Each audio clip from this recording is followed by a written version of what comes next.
உடனே மோஷன் போகணுங்கிற ஃபீலிங் இருந்துக்கிட்டே இருக்கா?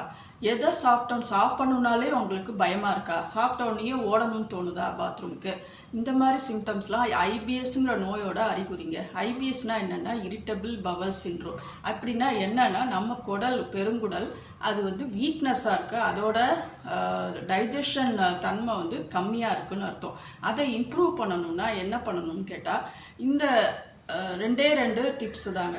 ஒன்று வந்து டயட் மேனேஜ்மெண்ட்லேயே முக்கால்வாசி சரி பண்ணிக்கலாம். அது என்னென்னா அவாய்ட் பண்ண வேண்டியதை முதல்ல தெரிஞ்சுக்கிட்டோம்னா அதுலேயே 90% ஆஃப் டிசீஸ் க்யூர் ஆகிடும். அவாய்ட் பண்ண வேண்டியது வந்து ஆனியன் அண்ட் கார்லிக். ஆனியன் வந்து சாப்பிடவே கூடாதா? இல்லைங்க, அப்படி கிடையாது. ஆனியன் எப்படி சாப்பிடணும்னா நம்ம கட் பண்ணி வச்சுட்டு ரொம்ப நேரம் கழித்து அதை சமைக்கக்கூடாது.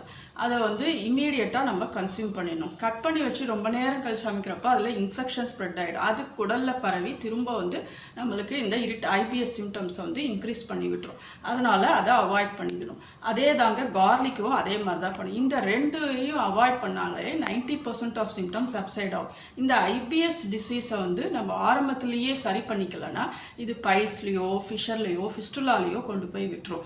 இந்த மாதிரி சில நல்ல ஹெல்த் டிப்ஸை ஃபாலோ தெரிஞ்சுக்கணும்னு நினச்சிங்கன்னா doctor puzzles homeo hospital YouTube சேனலை ஃபாலோ பண்ணுங்கள்.